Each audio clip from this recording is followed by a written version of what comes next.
Ahora, les había comentado de los estados de oxidación y la importancia de nosotros reconocer eh, los, los estados propios del hidrógeno y del oxígeno. Si nosotros queremos sacar los estados de oxidación de cada uno de los elementos en un compuesto definido, podríamos empezar, sin necesidad de tener tan a la mano la tabla periódica, de la siguiente manera. Tendríamos entonces, para el primer ejemplo, ácido fosfórico. Oxígeno, estado de oxidación -2. ¿Sí? Tenemos 4 oxígenos, por ende tendríamos una carga neta ahí de 8 negativos. ¿Sí? Pero bueno, ya vamos para allá. Hidrógeno, +1. Y ahora tenemos que empezar a sacar nuestras cargas completas, nuestra carga neta total del oxígeno, nuestra carga total del hidrógeno, y con esas cargas poder sacar finalmente la del fósforo. Si nosotros vamos a la tabla periódica, ustedes van a encontrar que ese elemento fósforo puede tener varios estados de oxidación, pero necesitamos saber con qué estado de oxidación específicamente está trabajando en este compuesto específico.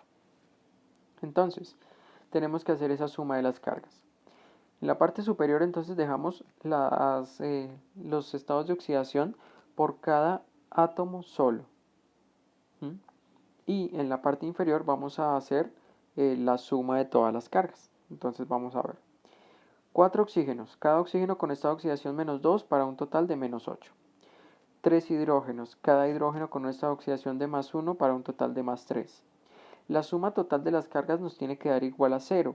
¿Sí? Este compuesto es neutro, no es un ion, entonces por eso nos debe dar igual a 0. ¿Sí? Y ya con esto podemos saber que hay una posición faltante que sería la carga como tal propia del fósforo, que sería +5. Entonces vemos ahí +3, +5, -8 igual a 0. Entonces habríamos encontrado el estado de oxidación propio del fósforo. Vamos a hacer otro ejemplo. Entonces, empezamos con los estados de oxidación que ya conocemos. Entonces, en la molécula de permanganato de potasio, KMnO4, ¿sí? Tendríamos oxígeno -2 y potasio +1. Si nosotros vamos a la tabla periódica, encontramos que potasio solamente va a tener este estado de oxidación, solamente tiene uno, mientras que manganeso tiene muchos más, tiene 1, tiene 3, tiene 5, ¿sí? Tiene 7. Y pues obviamente tenemos que reconocer cuál de esos estados de oxidación es el que trabaja en esta molécula. Entonces continuamos. Hacemos la suma de las cargas del oxígeno, nos da un total de 8. Suma de las cargas del potasio, 1. Generamos entonces nuestra ecuación y el número que nos hace falta, en este caso, correspondería al estado de oxidación del manganeso. Entonces vemos que es +7. Siguiente ejemplo, ácido sulfúrico, hidrógeno en estado de oxidación +1, oxígeno en estado de oxidación -2. Hacemos la suma de las cargas para oxígeno, entonces total de -8, hidrógeno un total de +2. Hacemos la semiecuación y obtenemos entonces el estado de oxidación de nuestro azufre, que es +6. Entonces lo ubicamos. Ahora, cuando nosotros encontramos ese SO4, ¿sí?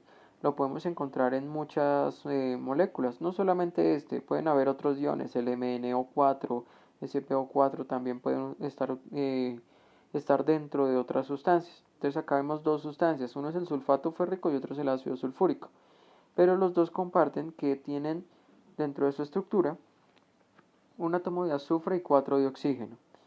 ¿Sí? Cuando ya reconocemos que hay un átomo de azufre y 4 de oxígeno, nosotros también podríamos saber que los estados de oxidación no van a cambiar. Entonces, el estado de oxidación para el sulfato de hierro, para ese azufre, va a ser el mismo que tendríamos en el ácido sulfúrico. Cuando tenemos esa combinación, un azufre, 4 oxígenos, fácilmente podemos pensar el oxígeno está con estado de oxidación -2 y el azufre con estado de oxidación +6, lo cual nos facilita un poco más las cosas para poder encontrar, en este caso, el estado de oxidación del hierro. Entonces, hacemos la suma de las cargas. ¿Sí? Para este caso es importante ver que tenemos un paréntesis.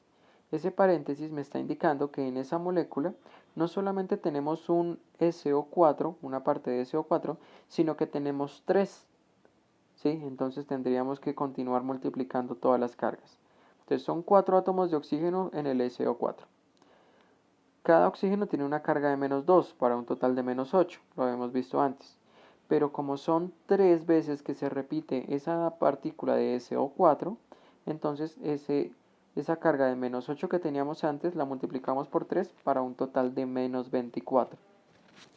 ¿Sí? Nos pasaría lo mismo con el azufre. Cada azufre con carga de +6, pero como son 3 azufres, entonces +18. Luego tenemos que hacer nuestra suma para poder encontrar el número de oxidación del hierro. Y en este caso nos diría que es un +6.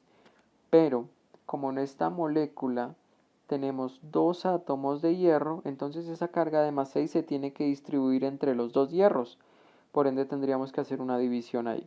Entonces 6 dividido 2 nos daría 3, que sería el estado de oxidación final de nuestro hierro.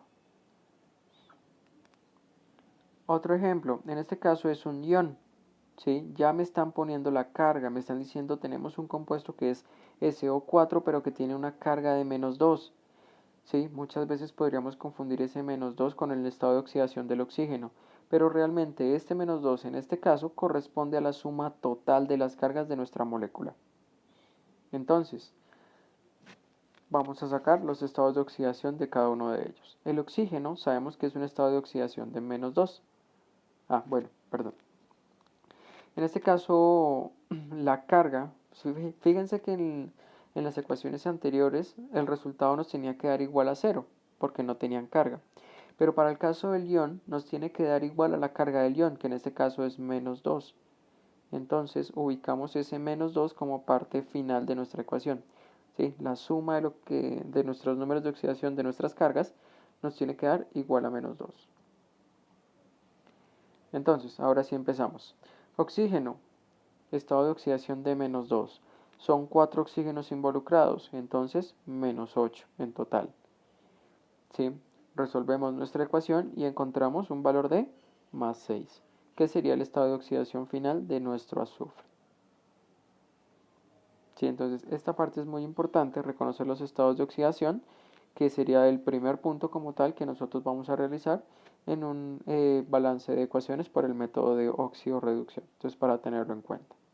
Y finalmente, pues bueno, como ejercicios propuestos también para que practiquemos, les dejo en este caso 3 ejercicios de los cuales ustedes también podrían realizar el balance en casa.